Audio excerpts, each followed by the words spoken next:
Good morning. This is the time and place for the Planning Hearing Officer hearing for the date of May 24th, 2023. My name is Dennis Joe, and I will be conducting the hearing as hearing officer. The Planning Hearing Officer meeting is being broadcast live on Glendale TV, viewable on Spectrum Cable, Channel 6, and AT&T Uverse, Channel 99. Meetings are also streamed live in high definition on the city's webpage, glendaleca.gov/live, on youtube.com/myglendale, and on Apple TV, Roku, and Amazon Fire devices using the free app called ScreenWeave and choosing Glendale TV from the menu. Meetings are also archived on the city website for viewing anytime at glendaleca.gov/agendas.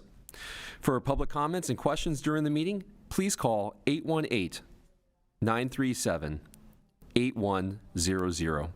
City staff will be submitting questions and comments in real time to the appropriate person. We have one case involving discretionary applications this morning. The hearing will proceed as follows. I will read the description of the application and its request. I will read the reports received from other departments and other letters or communications from interested parties. The case planner will make a brief overview of the case, give an analysis, and make a recommendation. The applicant will then be connected by telephone, both stating, or in person by stating both a name and address, and will be asked to present the case within a 15-minute time limit.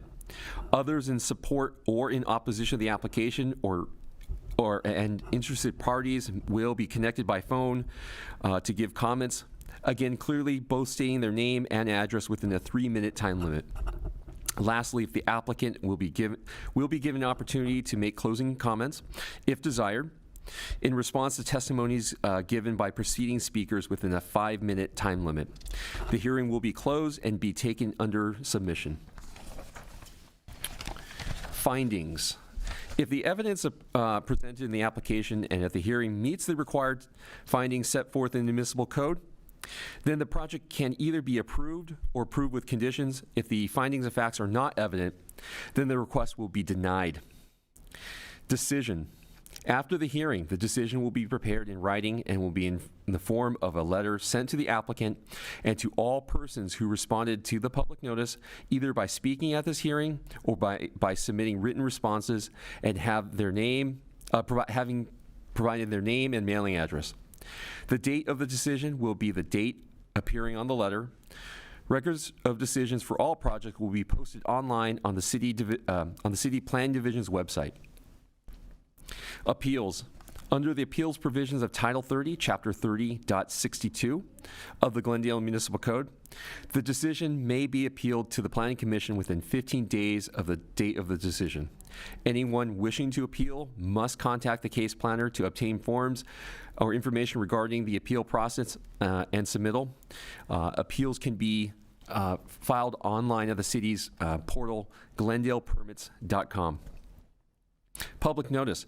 Notifications of this hearing was accomplished by using the public notices which were mailed to the property owners and occupants located within 500 feet of the subject property, physically posted on the site in question, and placed in the local newspaper. Speaker cards. If you wish to speak, please write your name and address on one of the speaker forms which have been provided at the front of the door and submitted to our planning staff. I would like to inform Also inform everyone that the official proceedings of the planning hearing officer hearing are being televised live and may be viewed online on the city's website. Okay, and then moving on to today's hearing case.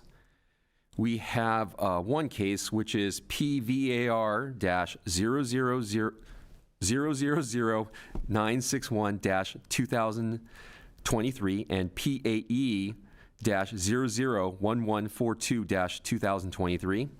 The applicant is Rodney Kahn. The subject property is located at 511 Nolan Avenue, which proposes to construct a 2,149 square foot, 3-story single-family home with an attached 2-car garage on a 7,166 square foot vacant hillside lot located in the R1R Florida District 2 zone. Variance requests are to reduce the street front setback 6 feet, whereas 15 feet is required, and to provide a 10-foot driveway in length where 18 feet is required. The administrative exceptions are requested to develop the project on the substandard lot, whereas the property is 7,166 square feet, whereas 7,500 square feet is required, and also to exceed the maximum allowed height where 32 feet is proposed, and 32 feet is allowed by the code, and 36 feet is being proposed by the applicant. Next, I will review the interdepartmental comments received from the departments. Most of the comments have been standard comments that have been received by departments to be addressed during plan check. One of the comments by our traffic division, which was when they've noted, which is that parked vehicles on the driveway shall not extend to Nolan Avenue onto the travel way. As this evening's case, at the shortest distance of the driveway will be 10 feet where 18 feet is required. So they're just stating that a parked driveway cannot extend onto the public right-of-way.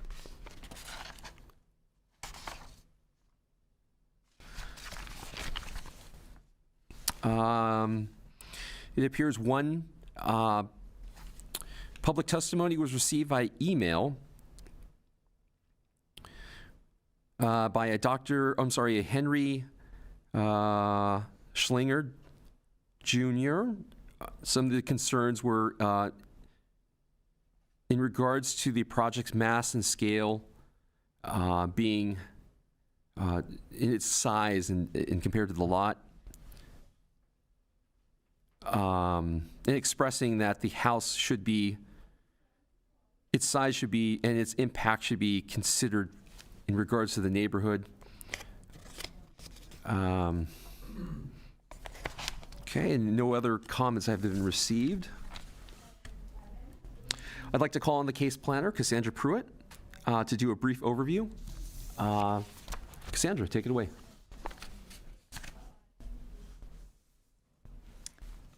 Thank you, Mr. Joe, and good morning, members of the public. My name is Cassandra Pruitt. I'm the case planner for the subject project. And I will share a PowerPoint.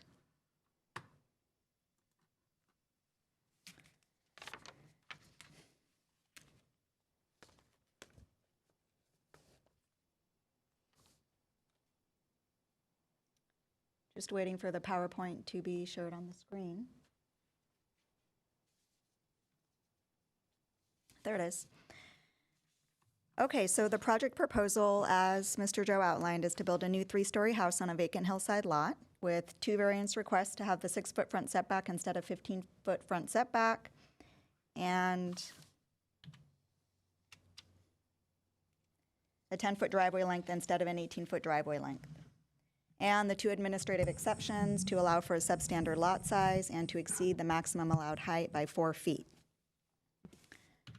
The site is located in West Glendale, near the westerly terminus of Nolan Avenue. The lot fronts Nolan Avenue at the top of the hillside and Ballantine Drive at the bottom of the hillside.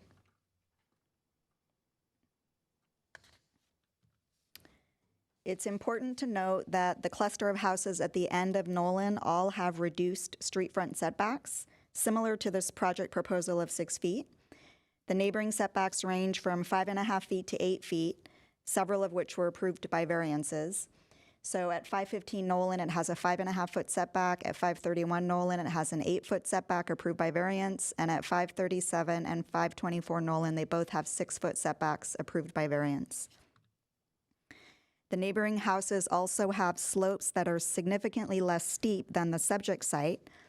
The subject site has a 101% slope, and the other sites near there have ranging from a 26% to a 91% slope. That highest slope still being 10% less steep than the subject site. In combination with that, the subject lot size is also smaller than the neighboring lots, which range from 7,522 square feet to nearly 15,000 square feet, while the subject site is only 7,166 square feet. So these are just important facts in considering that the subject lot is more challenging to develop than the neighboring lots. The property features, as I mentioned, a 7,166 square foot vacant lot on a steep hillside, and the average slope is 101%. The site is located in the R1R-2 zone, which is the restricted residential zone with floor area ratio District 2. What that means is that the zoning requires a 15-foot front setback on each side of the property that faces the street, so that's on Nolan and Valentine. And then 10-foot setbacks are required on the side property lines. And the maximum total floor area allowed for the site is 2,150 square feet. A new single-family home is exempt from review under the California Environmental Quality Act, and there are no protected indigenous trees affected by the project. There's one silk oak tree located on the site, but that tree is not indigenous, and so it is not a protected tree. There is a protected oak tree over 20 feet away from the site. A major constraint in developing a steep site like this is that the design guidelines call for pushing the building into the hillside to reduce apparent massing and to step with the hillside slope, as shown in blue on this slide. On the other hand, the development standards, such as street front setback and minimum driveway length, call for pushing the building away from the street, as shown in red on this slide.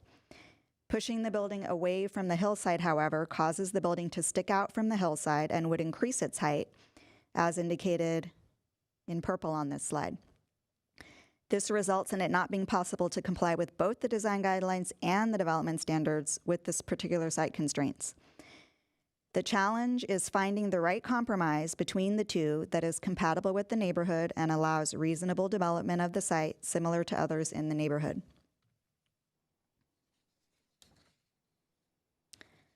To the east of the site, which is toward the top of the slide on top of the hill, Nolan Avenue features 1- and 2-story homes as visible from the street.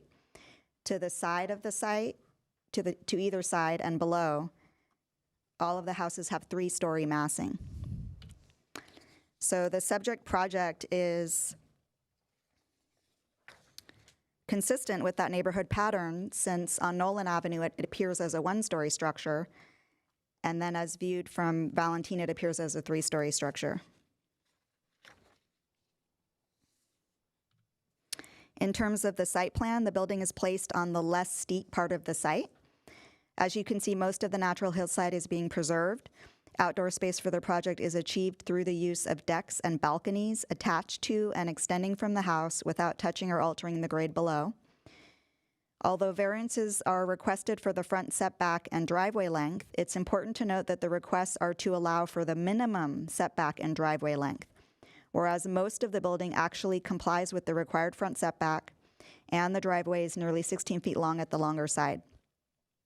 Also, with the unused portion of the road that the applicant will obtain an encroachment permit to access, there will be over 20 feet length available for vehicular access, which is longer than the required length of 18 feet and ensures sufficient space for a vehicle to access the garage without blocking road traffic.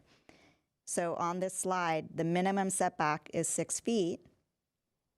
As a note, the staff report drawings show a 5-foot setback, but that's to the overhang, the roof overhang. The actual building is at 6 feet. So that's the minimum distance. But as you can see, the building becomes further away from the property line as we move up here. So it's actually complying with the setback in certain areas. In terms of the driveway, the minimum length is here, but it becomes almost 16 feet over here. And when you include the public right-of-way that they'll be able to use for access to the garage, it actually becomes closer to 20 feet. Now I'll quickly run through the building plans to describe the general layout of the project. This is the roof plan, which shows the top level in red and the deck extending below. The building is accessed from the third and top level that is adjacent to Nolan Avenue. The garage is sized at the minimum required per code. And this floor level includes efficiently sized trash and entry areas. And a roof deck is featured to provide outdoor space. The middle level features a roughly 20-foot wide by 46-foot long rectangular area for common living space with a balcony extending over the hillside. The lower level features an area about 24 feet wide by 46 feet long with balconies extending over the hillside. This section shows the floor-to-ceiling heights of 9 feet on the lower levels and 8 feet at the garage, the upper level, which have been minimized in an effort to reduce building height. The elevations show the exterior appearance of the building, and the lower right elevation shows the building's stepping with the topography. I will now quickly summarize the required findings of fact for the variance and the administrative exception application requests.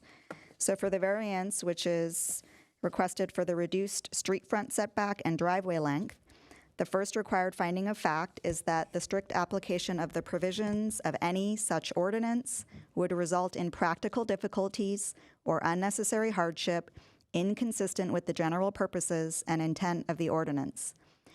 Due to the numerous constraints on this site that I've outlined in this presentation, to require the project to comply with the required setback distance off Nolan Avenue would result in the building sticking out of the hillside and not complying with the design guidelines, which calls for it to be pushed into the hillside and to step with the topography. It would also exacerbate the height. Further, nearby sites have reduced street front setbacks and driveway lengths, so it wouldn't be a necessary hardship to prevent this site from being similarly developed. The second required finding of fact is that there are exceptional circumstances or conditions applicable to the property that do not apply generally to other property in the neighborhood. The site has several exceptional circumstances not applicable to others in the neighborhood, including the very steep slope, the small lot size, and shallow depth of 100 feet, which is one of the shortest lengths on the street. All of these facts constrain the site and make it more challenging than other sites to meet the various code standards. The third required finding of fact is that the granting of the variance will not be materially detrimental to the public welfare or injurious to the property or improvements in such zone or neighborhood in which the property is located. This finding can be met because the proposal is consistent with the street pattern. Most of the building actually does comply with the required setback, and the driveway still has sufficient space to provide access to the garage. The fourth and final required finding of fact is that the granting of the variance will not be contrary to the objectives of the ordinance.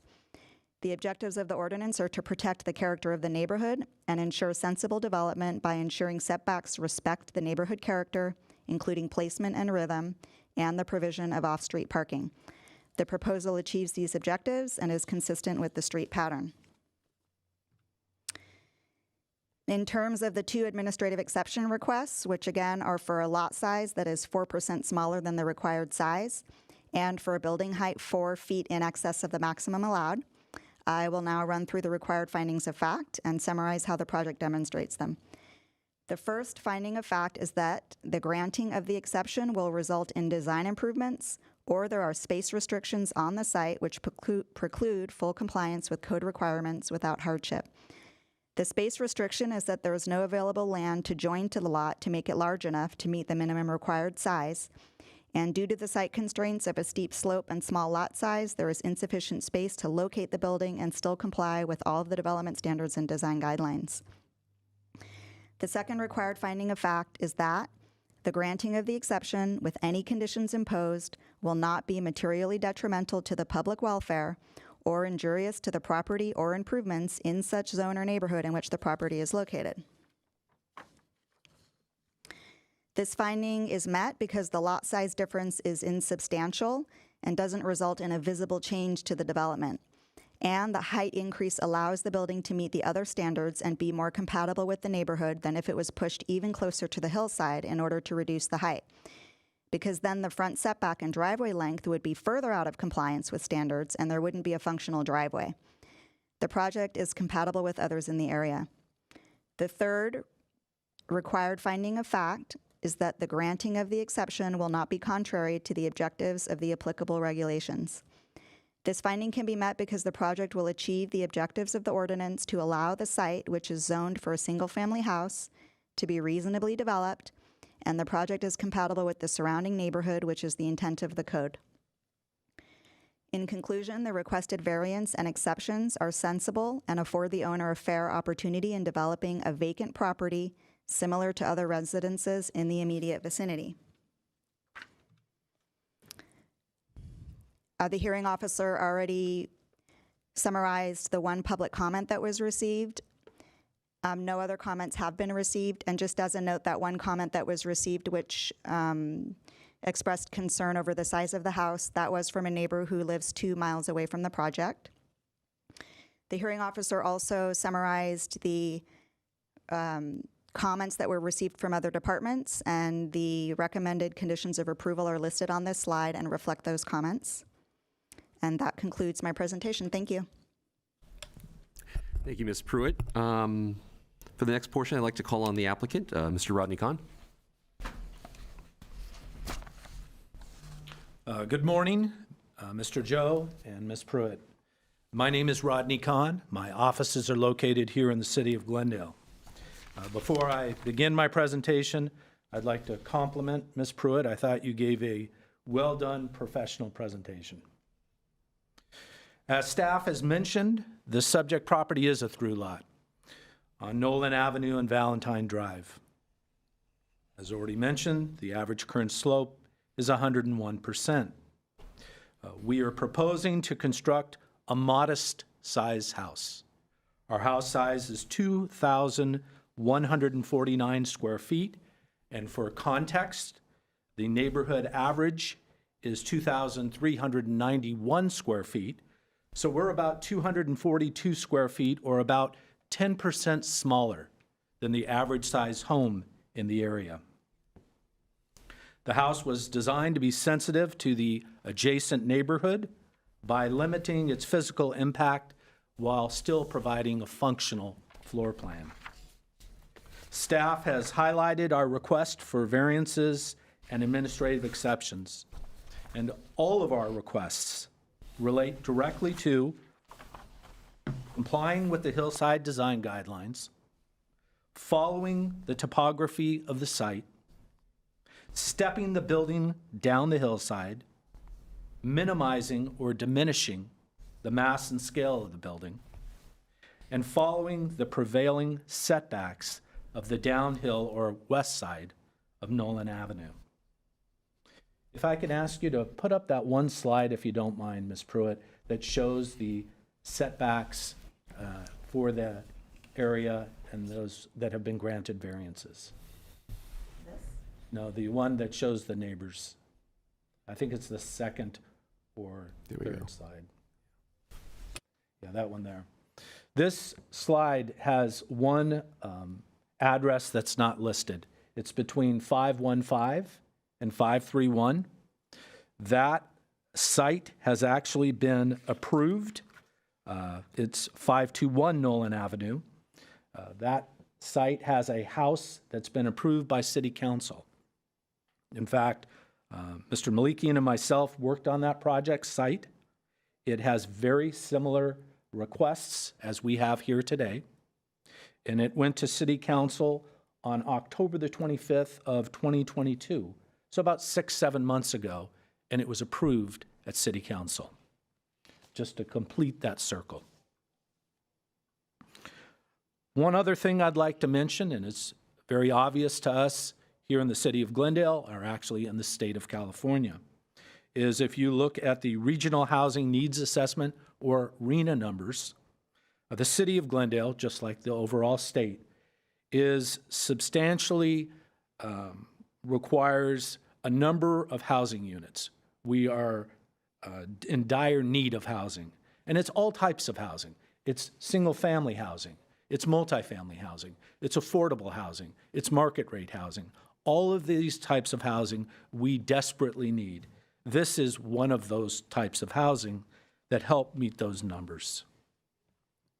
I'll be very brief and highlight some of the relevant facts of the findings because I thought, as I mentioned, Ms. Pruitt did a very complete professional job. Just a few items I'd like to add, though. In terms of the application, the strict application of the provisions, that one slide or image that showed how the building would be pushed out was very illustrative to this point. Because if you did meet that requirement, that setback requirement for the building and then the extension of the driveway, you'd have a very massive structure on that hillside, which is not consistent with the other homes in that cul-de-sac. So by meeting that, absolutely, it creates a hardship inconsistent with the general purposes of the ordinance. Also, I mentioned the prevailing setbacks, and I filled in on that one item, but as was mentioned, as part of the presentation is almost all of the homes in that cul-de-sac in that area either have an approved variance or were built at a reduced setback. Our setback would be very consistent with those existing prevailing setbacks in that area. The exceptional circumstances have already been talked about, which is related to the average current slope being a little bit more or more substantial than the other lots are, also the width and the shallowness, which was previously mentioned. In terms of the impact on the neighborhood, or the finding C of the variance, it's the general intent of the street front setback requirement is to maintain it. And you have a topography, you have winding streets, you have a number of hillside restraints, which are typical for a hillside. However, you want to keep the rhythm or the rhythmic pattern of that area, which is what we are doing. The last, not being contrary to the objectives, I think in terms of being similar to others in the neighborhood, providing driveway access, which was highlighted, that we actually could park our vehicle outside of our garage, along with the enclosed two-car garage spaces, would provide sufficient parking for the site. And then lastly, it's just sensible and logical that in developing the site that we would be consistent with the pattern in the area. In terms of the administrative exception, which was also already highlighted, there are 3 findings. It mainly relates to the space restrictions in terms of being able to do this. This lot was actually established by subdivision in 1927. So obviously back then, times were very different than they are now. Also mentioned was that there are lots around us, but those lots are already developed. And although the applicant actually reached out to some of the adjacent property owners to see if there was an opportunity to maybe purchase a little bit of land to be consistent with the code, because we're only a couple hundred square feet short, that was not prevalent, and those owners declined his opportunity to purchase any of their property.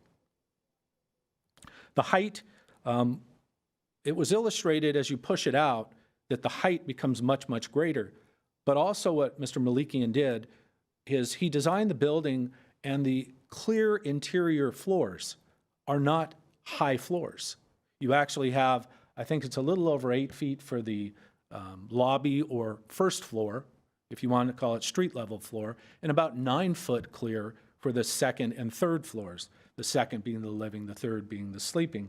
So those are very modest, compatible ceiling heights that keep the height of the overall building down. There is one other thing I'd like to mention. As part of the hillside development review, there are additional findings. I think it's A through E, and I won't read them all.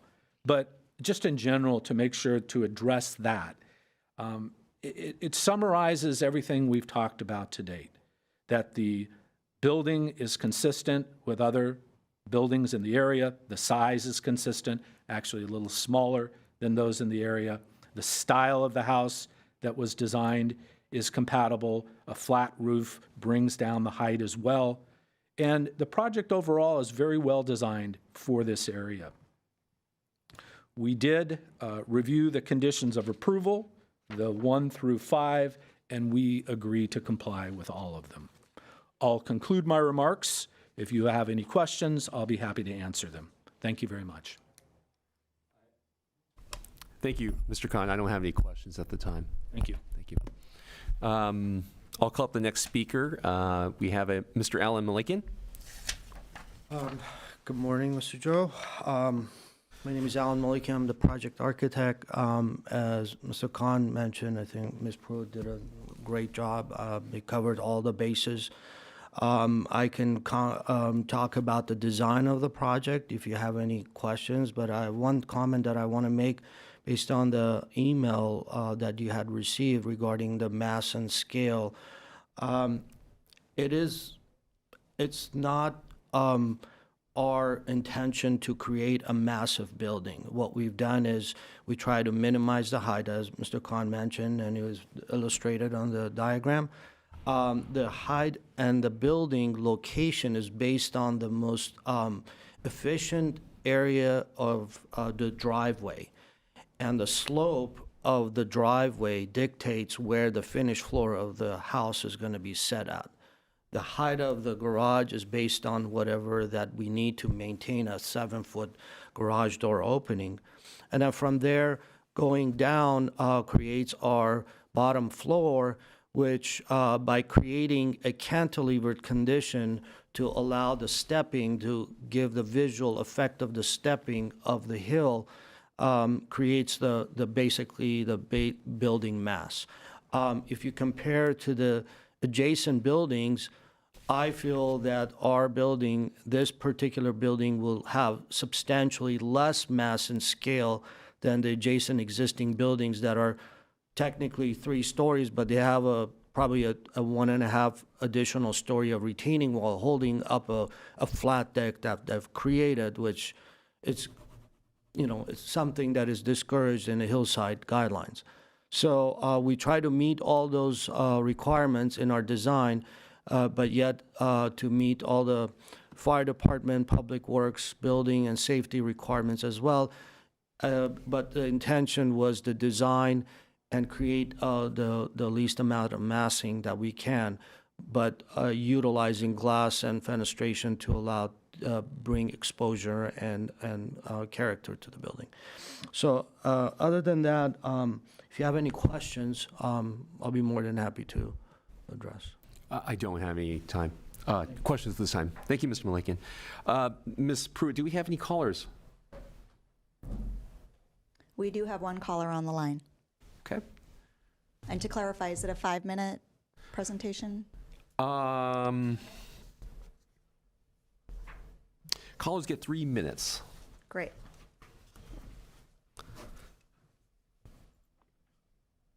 Good morning, Mr. Jackson. You're on live with the planning hearing officer. Please state your name and address for the record. You have 3 minutes to speak. Sure. Good morning, everybody. My name is, we are the neighbors directly next to this vacant lot. May I begin? Please continue, Mr. Jackson. Okay, great. Thank you. Your address, so we can properly notify you of any decision, and we can properly identify who's speaking. That's all. I know you're the adjacent neighbor. For the record, just your address.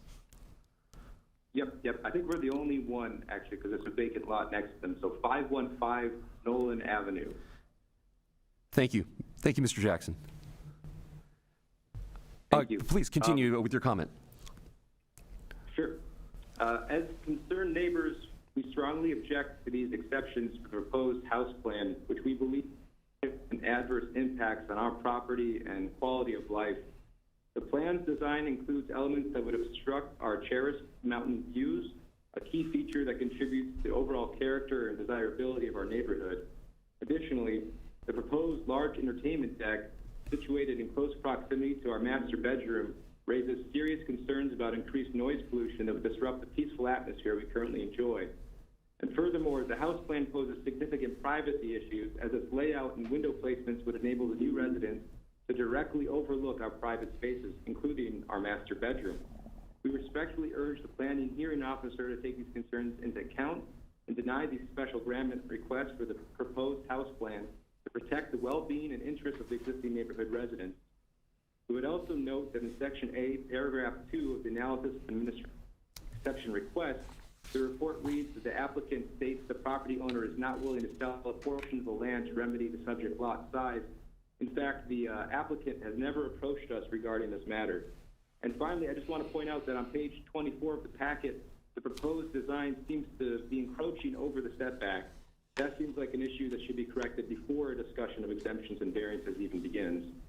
So thank you for all your time. Mr. Jackson, do we still have you on the line? Yes. Yeah, you mentioned that the plans have the building encroaching onto the setback. Can you please specify, maybe give me a better idea so I understand what your comment, so I can look into it myself? Is it on the interior? Sure. Yeah, if you look on page 24, you can see that it's on and over the setback line, the central setback line. The border of the house is actually over that. Because I don't have the PDF, I apologize. I have hard copies. On page 24, is there a sheet number on the bottom right-hand corner? Oh, let me pull that up. I think maybe Cassandra, do you know what the sheet number might be? It's on sheet DA10. I can also share it on the slide. DA10. Okay, thank you. Yes, let's just pull it up on the slide as well.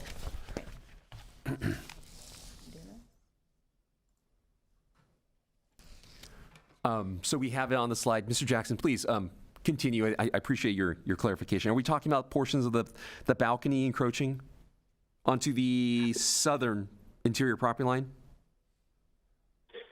Yeah, I'm not sure what part of the house it is. I just saw the house design on and slightly over that line. Okay. I did bring up to Cassandra, so she saw it today too. So yeah, she said it's something she was going to look into. Okay. Okay. So it's, I think I heard you object with the. It seems like you're talking about how the building form is set into the hillside.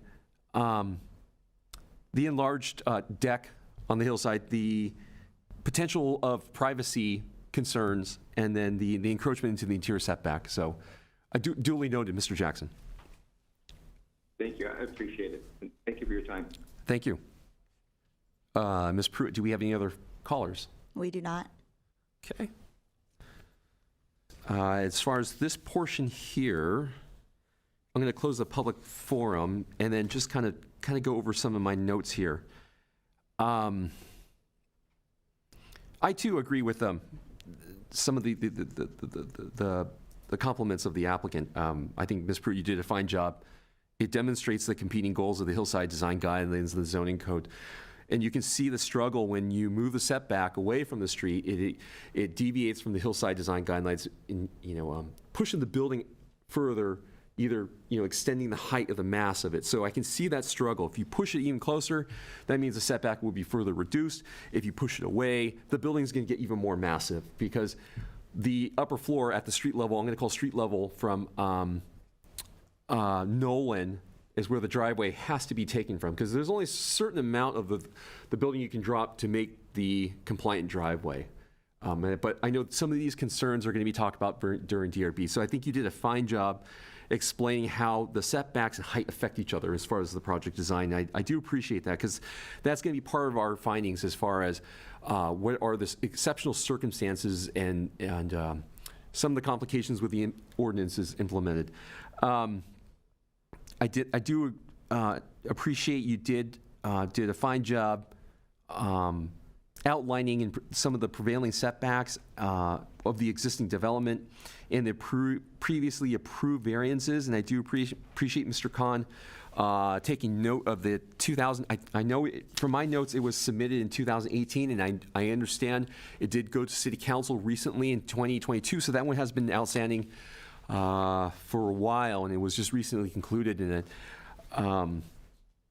so I definitely have a better, clear view or understanding of what is the context of the neighborhood, how it's developed, and just understanding what is being requested this morning. So I know what we're talking about as far as deviations of setback, driveway length, height, and an administrative exception for the height and the lot size to develop a property. And from my calculations here, I think for the administrative exception, we're talking about it's a 4.5% deviation, which is well within the administrative exception for lot size. And I believe the driveway deviation, we're talking about a 12.5% deviation as far as driveway length. And portions of the driveway would be 15 feet and some change, and the lowest portion, it would be, or the smallest portion, it would be 10 feet. And I do want to just kind of recognize, I think, even from the drawing, it does a really good job as far as it demonstrates that most of the building, as far as its building pad, in its relationship with the street front setback, which I'm going to focus on Nolan, because that's where it's going to be taking access from. It does comply with the setback, and I do see that there is a framing element adjacent to the front entry, and only a clipped portion of the garage is going to be located within the 15-foot setback. So we're talking maybe a third of the garage is going to be set back, and maybe the floor level's down below. So I can kind of see how the right-of-way and the shape of the lot is affecting this complicated lot. It's not a rectangular lot that's square and has right angles. It has a challenging terrain that's pretty steep, and I believe it's 101% average current slope, and I think that's taken from Valentine looking upwards.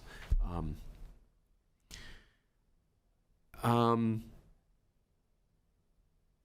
don't have any other questions. I'm just kind of summarizing some of the things that were presented tonight, and I do appreciate and I'm taking in my consideration. Now, I did hear some of the comments from Mr. Jackson. Some of his concerns is in regards to his concerns were mostly the mass and scale of how the building forms into the hillside, the size of the entertaining deck, and the potential of privacy issues.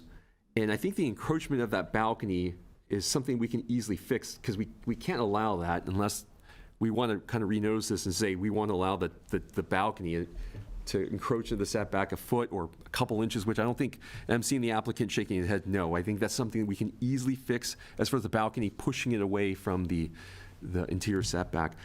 I think some of these concerns as far as mass and scale and privacy issues will be in the purview of the design review board. And I do want to vocalize to maybe take some of these considerations, the size of the deck, and some of the privacy issues, which during the DRB or the application will require some diagrams or just like a site planning showing how the deck affects the windows of the adjacent neighbors. So I think Mr. Jackson is at 515 Nolan, as stated in the record. And that's going to be tricky as far as design review, because as we've kind of talked about a lot in the diagrams, which Ms. Pruitt had provided with red and blue outlines of the building, and it demonstrates the pinch or the conflict of setback and height, which we're really not, as far as the height and the mass, we're really not really talking about today. We're just talking about the setback and the deviation it's requesting, but I do see how that affects it. And there is definitely some exceptional circumstances on here. So I do want to just basically compliment you, Ms. Pruitt, on your analysis here. I think you did a fine job. And Mr. Khan, I do appreciate your presentation. You did outline some of these clarifying and defining, the existing development patterns of the neighborhood, the context, some of the recent rulings by the city council in 2022. So I definitely will be taking a look at that in a little bit more depth. So I do appreciate some of these clarifications. And Mr. Malakian kind of going into some of the design and his thoughts and input of why this project is forming and how it's interacting with the land. So I don't have any further questions. I think there's been sufficient amount of information here, and I don't have any other further comments. So I will take this case into submission. I thank you all, and this will close the hearing. Thank you very much. Thank you.